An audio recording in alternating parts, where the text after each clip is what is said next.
जय श्री कृष्णा दोस्तों। बहुत समय पहले की बात है।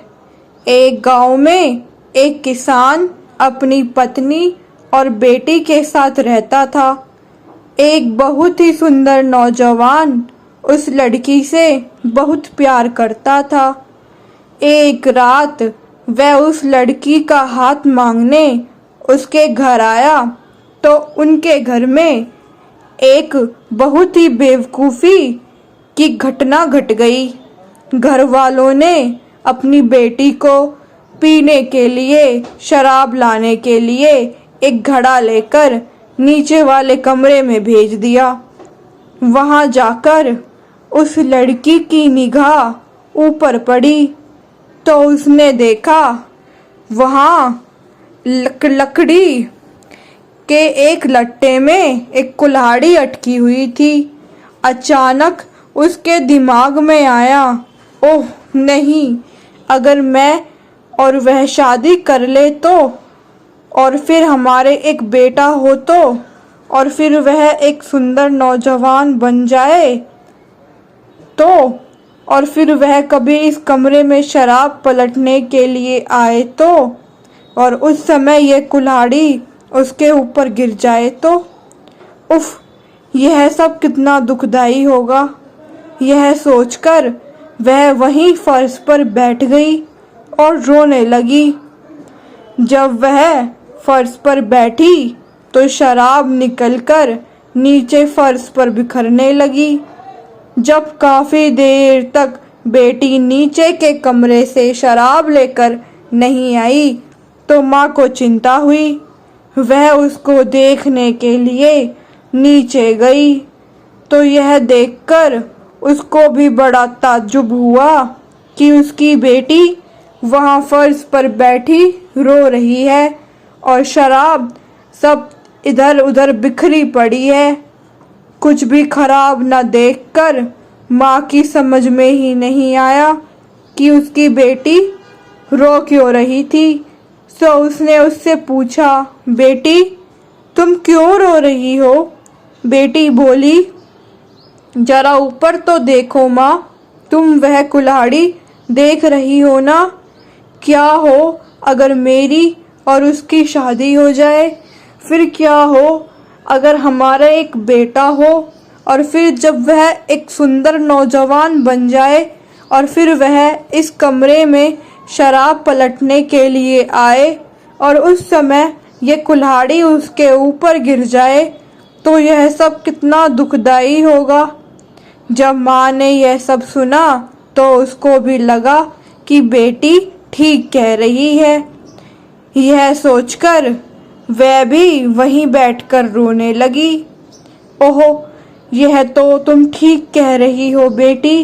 यह सब कितना दुखदाई होगा जब बेटी और माँ दोनों ही कमरे में से शराब लेकर वापस नहीं आई तो पिता उन दोनों को देखने के लिए नीचे आ गया।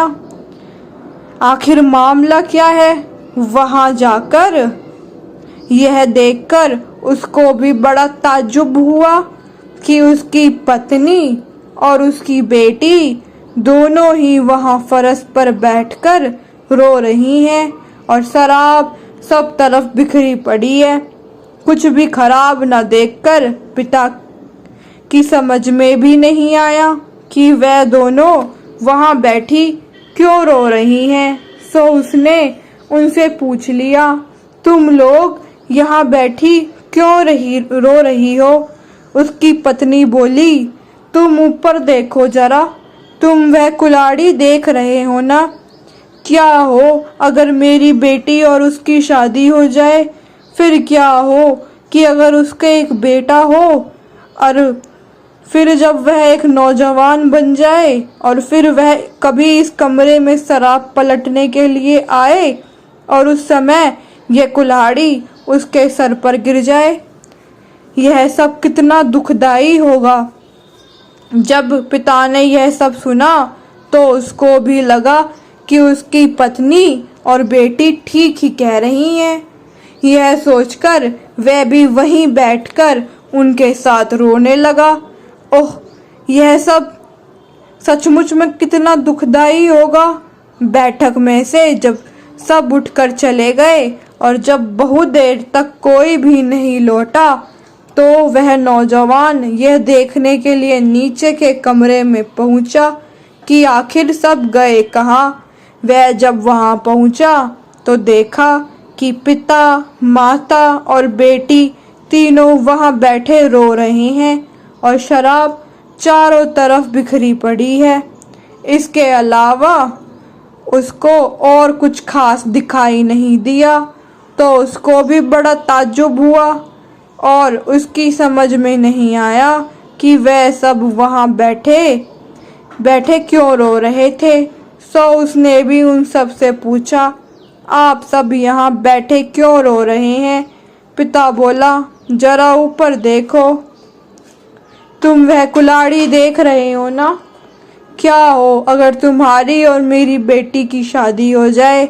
फिर क्या हो अगर तुम्हारे एक बेटा हो?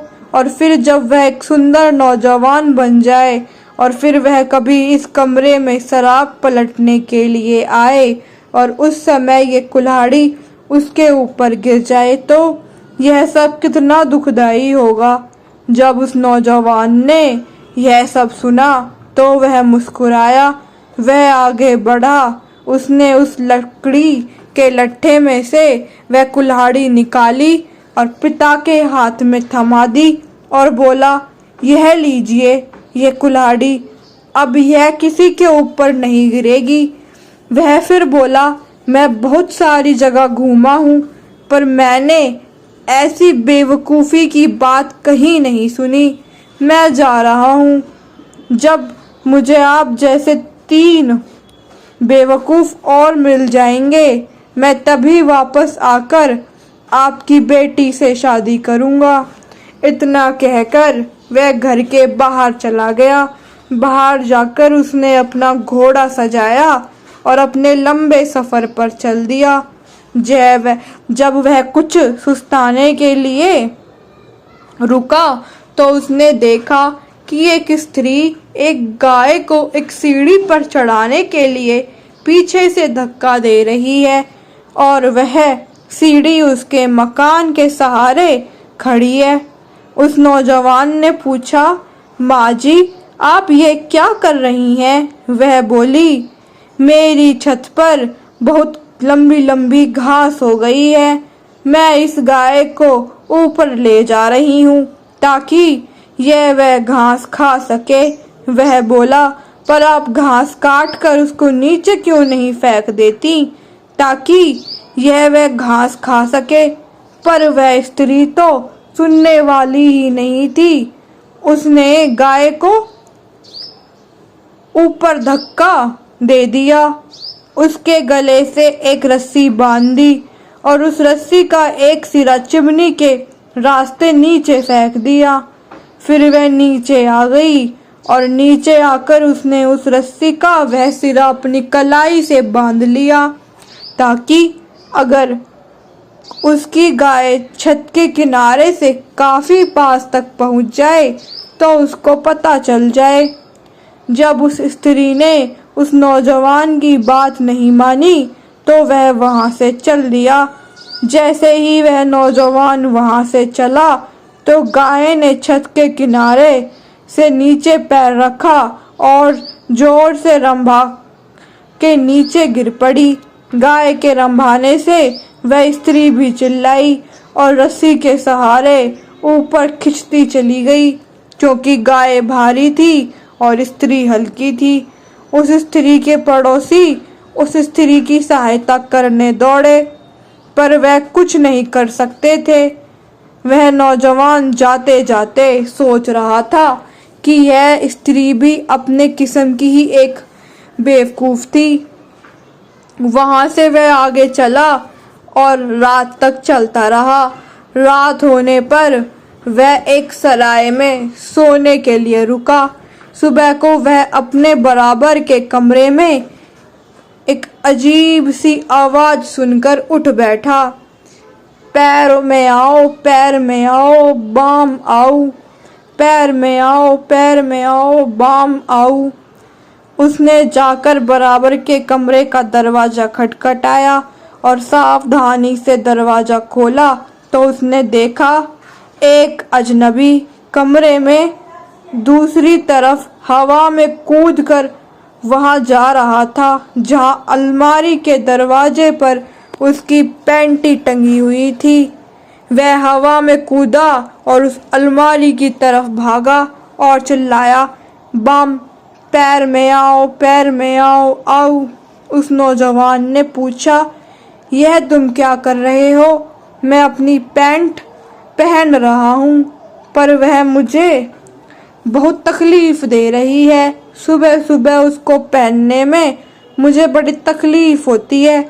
नौजवान हंसकर बोला, तुम अपनी पैंट को उस दरवाजे से उतार कर पलंग पर क्यों नहीं बैठ जाते और उसके एक पायचे को एक एक बार अपने एक एक टांग में डालकर क्यों नहीं पहनते? मैंने तो यह कभी सोचा ही नहीं था। नौजवान ने सोचा तो यह था दूसरा बेवकूफ आदमी और वह वहां से भी चल दिया। चलते चलते वह एक गांव में पहुंचा।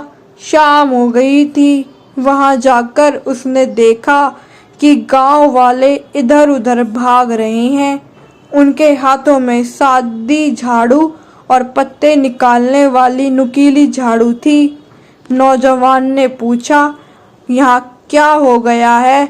आप सब इधर उधर क्यों भाग रहे हैं? एक आदमी बोला, चांद इस तालाब में गिर पड़ा है, सो हम लोग उसको निकालने जा रहे हैं। नौजवान जोर से हंसा और बोला, देखो ऊपर देखो, चांद तो तालाब में नहीं है, चांद तो अभी भी आसमान में ही है। तालाब में तो केवल असली चांद की परछाई है। पर उन्होंने सुना ही नहीं और चांद को तालाब से निकालने की नाकाम कोशिशें करते रहे। वह नौजवान वहां से चला गया हंसता हुआ।